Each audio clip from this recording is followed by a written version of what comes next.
வணக்கம். நான் உங்கள் யாகவா சிங்கப்பூர்லேருந்து. ஒய்ஜஸ் எல்லாரும் சந்தோஷமாக நல்லா இருப்பீங்க நம்புகிறேன். ஒர்க் பண்ணுறவங்கள பார்த்து சேஃபாக ஒர்க் பண்ணுங்க. இந்த வீடியோ எதுக்குன்னு பார்த்தீங்கன்னா, நம்ம லாஸ்ட்டில் வீடியோவில் பார்த்தீங்கன்னா ஒரு பிரதர் ஒரு கமெண்ட் பண்ணியிருந்தாரு. ப்ரோ, நீங்கள் எப்படி சிங்கப்பூர் போனீங்க, சிங்கப்பூரில் உங்களுக்கு எப்படி ஜாப் கிடைச்சிச்சு, அதை ஒரு வீடியோவில் சொல்லுங்கள் ப்ரோன்னு இருந்தார். அதுக்காண்டி தான் இந்த வீடியோ. அதுக்கு முன்னாடி நம்ம சேனலுக்கு யாராவது புதுசாக வந்திருந்தீங்க, நான் அந்த சப்ஸ்கிரைப் பண்ணிட்டு அந்த பெல் பட்டன் அடிச்சு விட்டாங்க. அப்போ தான் நம்ம போடுற ஒரு வீடியோ சத்தம் உங்களுக்கு கேட்கும். அதாவது இந்த இதை சொல்லணும்னா ஒரு பெரிய கதை மாதிரி சொல்லணும்னா, நான் உங்களுக்கு சின்னதாக ஷார்ட்டில் என்ன சொல்கிறேன். அதுக்கு மெயின் ரீசன் பார்த்தீங்கன்னா என்னுடைய கனவுங்க.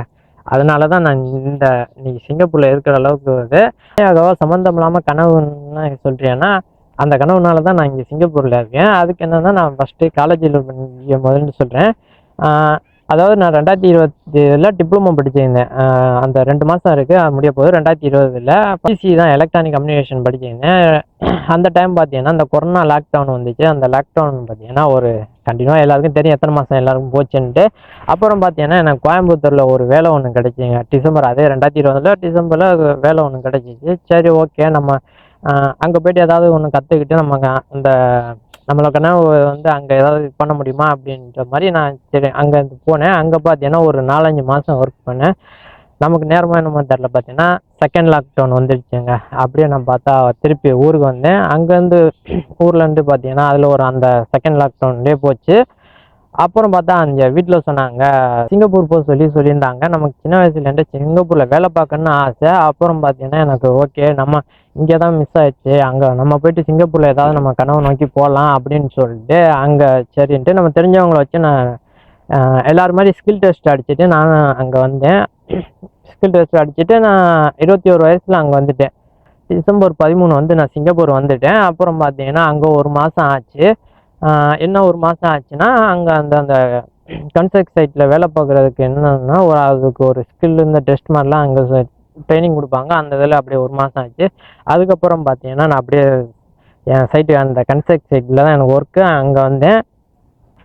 அப்படியே சிங்கப்பூர் 4 வருஷம் ஆச்சு. நான் இருக்குன்னா என்னோட இங்கே கனவு ஏதாவது இது பண்ணணும்னா இங்கே ஏதாவது நம்ம பண்ணுவோம்ட்டு தான் அங்கேருந்து வந்தது. ஆனால் அங்கே பார்த்தோன்னா எதுவுமே நம்மளால் செய்ய முடியல. ஏன்னா இங்கே சிங்கப்பூரோட ரூல்ஸில் பார்த்தீங்கன்னா நமக்கு அதுக்கும் ஏற்ற மாதிரி ஆகலை.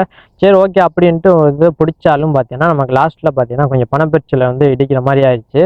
அப்படியே பார்த்தீங்கன்னா நம்ம ஜீரோவுக்கு வந்துட்டேன் திருப்பி.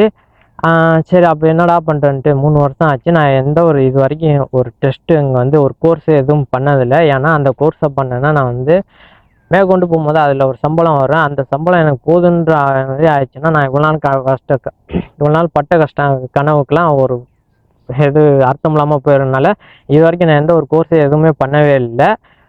சரி, ஓகே, இங்கே வந்ததான் ஒன்றும் நடக்கலை, நம்ம ஊருக்கு போய் இது பண்ணிக்கலாம் அப்படின்ட்டு பிளான் பண்ணேன்.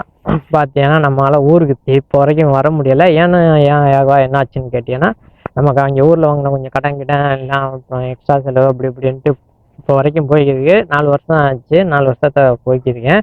மேற்கொண்டு இப்படியே போகுமா என்னன்னுலாம் எனக்கு தெரியலை.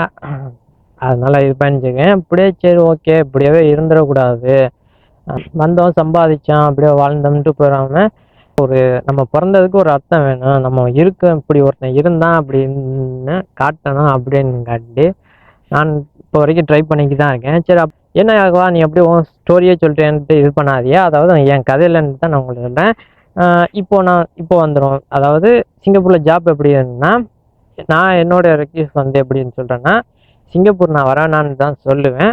ஏன்னா நம்ம இங்கே பார்த்தீங்கன்னா தூக்கம் இருக்காது, நல்ல சாப்பாடு இருக்காது, அதுக்கப்புறம் பார்த்தீங்கன்னா ரொம்ப கஷ்டப்படணும், ஒரு நல்லது கெட்டதுன்னா போக முடியாது, அந்த மாதிரி நிறையா இது இருக்குது. அதனால தான் சொல்கிறேன், நம்ம தமிழ்நாட்டில் மேக்ஸிமம் எல்லாம் ட்ரை பண்ணுங்கள். படித்தது ஏதாச்சும் அந்த இதுலேருந்து போக முடியுமா பாருங்கள்.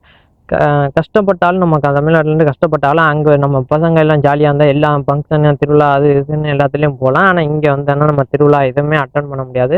கஷ்டப்பட்டது இல்லாமல் தூக்கங்களுக்கு எல்லாமே நமக்கு இங்கே ரொம்ப கஷ்டமாக இருக்கும். இல்லையாகவா நான் சிங்கப்பூர் வரணும், எனக்கு சிங்கப்பூர் வேலை பார்க்கணுன்னு ஆசைன்னா வாங்க, அது ஒன்றும் இல்லை. ஆனால் இந்த மாதிரி கம்பெனி ஜாப்பு ஏதாவது இந்த மாதிரி இதில் வந்துடுங்க, அதுதான் நம்ம பெட்டர்ன்னு நான் சொல்லுவேன். இல்லையாவா எனக்கு அந்த இதுவும் கிடைக்கல, கம்பெனி ஜாப்பு கிடைக்கல, இந்த மாதிரி டெஸ்ட் அடிச்சுட்டு தான் நான் வர மாதிரி இருக்குன்னா அதுலேயும் வரலாம், ஒன்றும் பிரச்சனை இல்லை. வாங்க, உங்களுக்கு இங்கே எல்லாம் பிடிச்சிருக்கு, பரவாயில்ல, வேலை எல்லாம் பிடிச்சிருக்கு அப்படின்னாலும் ஒன்றும் பிரச்சனை இல்லை, வந்து வேலை பார்க்குறாந்தா பாருங்கள்.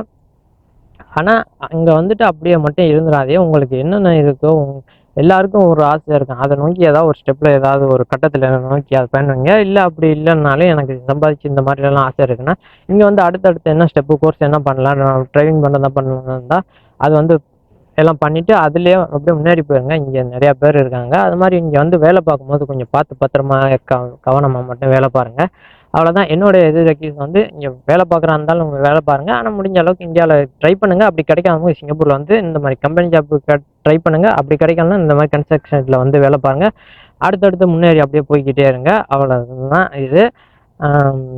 அவ்வளோதாங்க, இது சொல்ல முடியாது சொல்லிட்டேன். இதுக்கப்புறம் நீங்கள் சாய்ஸ் பண்ணிக்கோங்க. ஆனால் பார்த்து பத்திரமா எல்லாம் ஒர்க் பண்ணுங்கள். சிங்கப்பூரில் ஒர்க் பண்ணுறவங்கள பார்த்து பத்திரமா இருங்க. அவ்வளோ.